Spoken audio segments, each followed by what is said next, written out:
Hi, magandang umaga po sa inyong lahat for our first reading ngayong Friday morning. Ayan.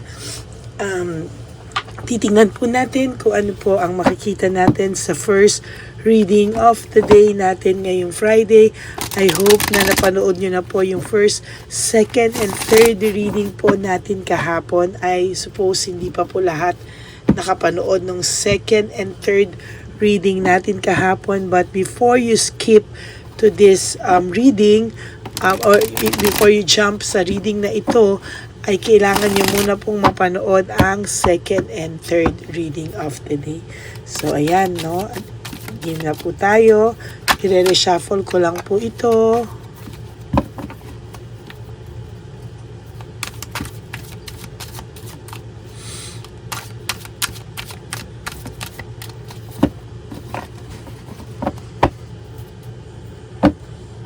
Okay. Pili na po tayo. That's 1, 2, 3, 4, 5, 6, 7, 8, 9, and 10.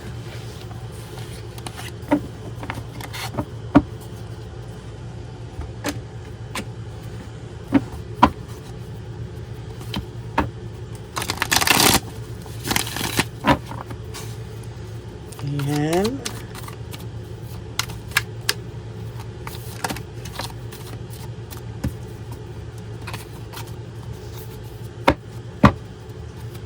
Para makapili din po tayo ng 10.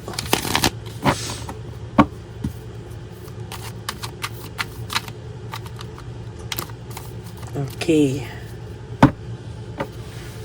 Pili na po tayo ng 10. 1, 2, 3, 4, 5, 6, 7, 8, 9, and 10.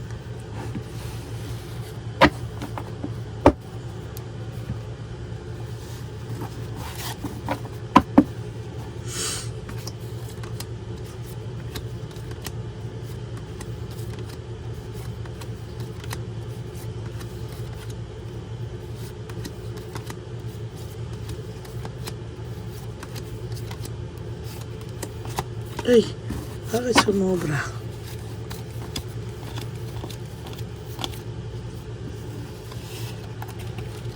Okay, game po.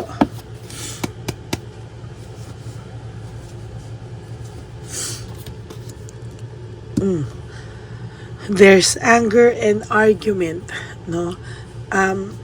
Talaga pong malaki ang chance talaga. Ilang beses ko na po ito na kung kayo po ay nanonood ng aking vlog o sa aking channel, ilang beses ko na pong nabubunot itong anger and argument.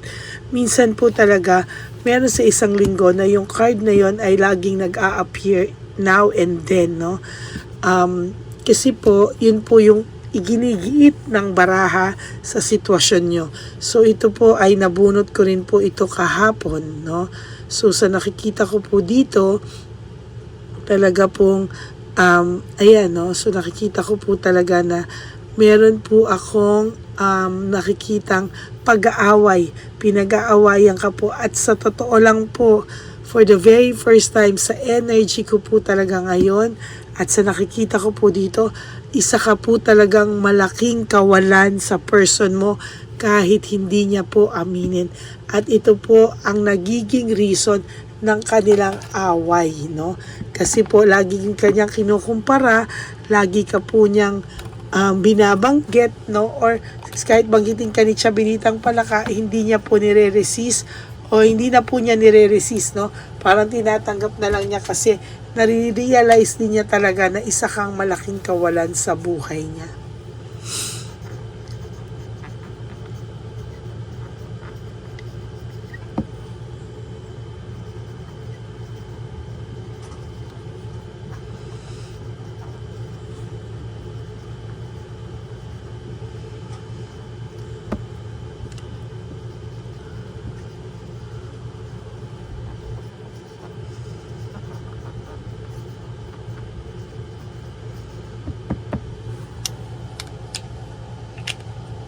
Ayan. Na-realize niya po na isa kang malaking kawalan sa buhay niya.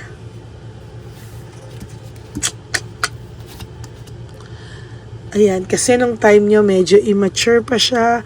Kaya sabi nga sa inyo, itong tao nyo sobra kayong nasaktan din dito dahil may pagka-rude siya, no? May pagka-rude siya ng mga bandang huli ng relationship nyo. That's why sa nakikita ko po dito ay somehow meron talaga akong nakikita na naging rude siya sa'yo. Pero sa'yo din po siya naging satisfied. Sa'yo rin po siya dahil ikaw po emotional stability. May emotional stability ka po na talagang pagmahal mo, mahal mo. No? Yan, emotional, ikaw po, ayan emotional immaturity. Naku, dalawa And disappointed po siya sa buhay niya. Sa totoo lang, na-disappoint po siya sa buhay niya ngayon. Hindi niya po alam kung ano yung mangyayari sa buhay niyo. Direction and control. Sa nakikita ko naman po dito, meron po akong nakikita na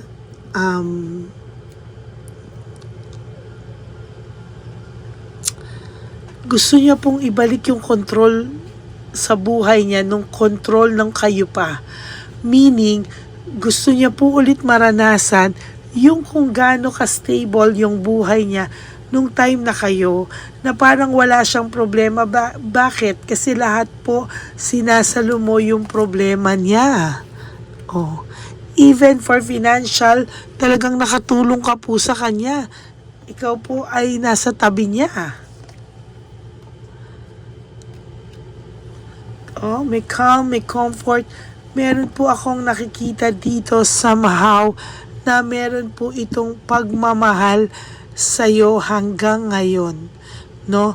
Pero kalmado lang po siya. Kalmado lang siya, pero most of the time nag-iisip siya sa'yo. Wala rin po siyang commitment na ganun katindi sa current relationship niya ngayon, no? Yun lang. Wala ka na pong pupuntahan na magiging worse pa. 10 of Swords is papanik ka na po. Ang problema lang po, masyadong confident itong person mo na kahit anong mangyari ay makakabalik pa po siya sa'yo.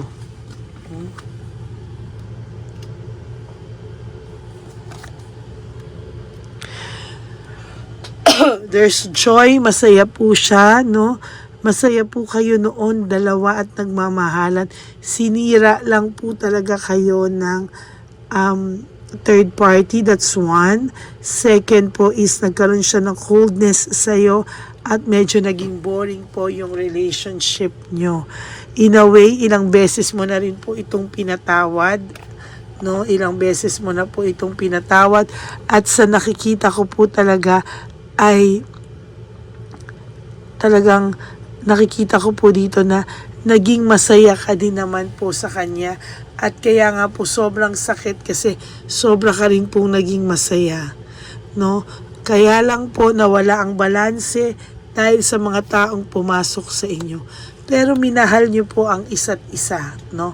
Kaya na-realize niya po ngayon, akala niya na bored na siya, akala niya wala na siyang pagmamahal sa'yo, wala na siyang gana sa'yo, naumay na siya sa'yo. Pero deep in his heart, may pagmamahal pa po siya sa'yo. Maybe nawala rin po ito sa'yo ng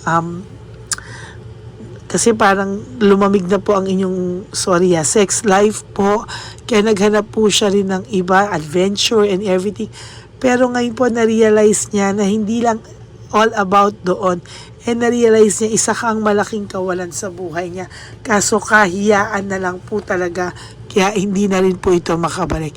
Gusto niya po munang manahimik, mag-rest, at talagang tignan ang mga possibilities sa mga susunod na panahon. Naging sobrang impulsive daw po siya at to think sinisi niya pa po sa iyo lahat para ma-justify po lahat ang kanyang ginawa at para hindi po siya ang lumabas na may mali. Nauubos po ngayon kung ano man ang kanyang hawak. Nauubos din po ngayon kasi sa totoo lang po, hindi rin po ito marunong humawak ng pera. Finding peace, wala po siyang peace of mind, wala po siyang anything na nakakapagbigay ng saya sa kanya sa ngayon. Very disorganized po siya at overwhelmed po siya sa mga bagay-bagay.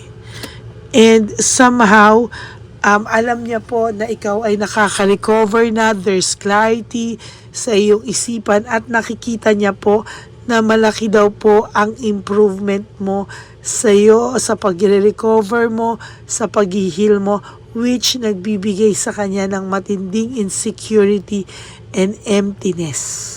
Ayan. No? Ngayon na nakaka-move on ka, akala mo lang po baliwala sa kanya. Akala rin po niya ngayon ay baliwala na rin sa'yo. Ganyan po ang tingin nyo sa isa't isa na ang pakiramdam nyo po ay happy na po kayo sa isa't isa. So, na-realize niya sa isang banda na malaki pong kawalan ka sa buhay niya. Oh my God. So, that's it for your first reading for the day today. I will try to have 4 readings today. Why? May nagre-request po para raw po dun sa mga bago na or may bago na ay magbigay daw po ako ng reading para dun sa mga may mga bago na. Okay? Or may mga naliligaw na bago. Tingnan ko daw po kung ito ba ay worth it or hindi. So I will give 2 situations. Mamimili po kayo doon kung ano po yung inyong energy sa situation 1 and situation 2 mamaya. Okay? So maraming salamat po sa inyong lahat. For those of you who wants to know if this energy is for you, you can message me po sa Lady Lee Elena FB account. That's my only legit and official FB account. Nasa dulo po yan ng ating video. Diyan nyo lang po ako pwedeng makontak. Yan. And sabi ko nga po sa inyo, pakiusap ko lang po, sana po no skipping of ads para po tulong nyo na po yan sa ating channel. And if you want to give us or our channel a super thanks for this video, I would really love and appreciate that from the bottom of my heart. Maraming salamat po sa inyong lahat. And God bless you all, to all my solid and ever loyal Lady Elena friends, family, and subscribers. I love you all from the bottom of my heart. Ang lagi ko pong sa inyo, bilin, life is short. Lagi kong paalala sa inyo na life is short.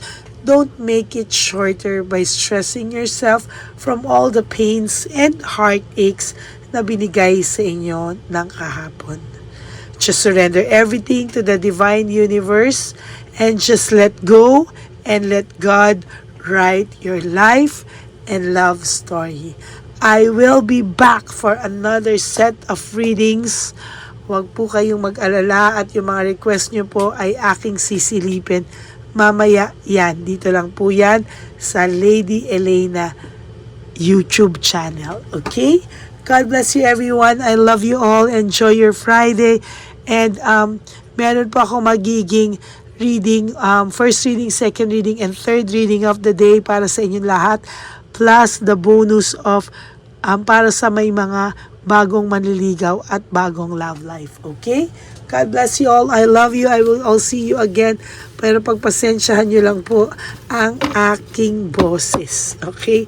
Thank you everyone. God bless you. Bye!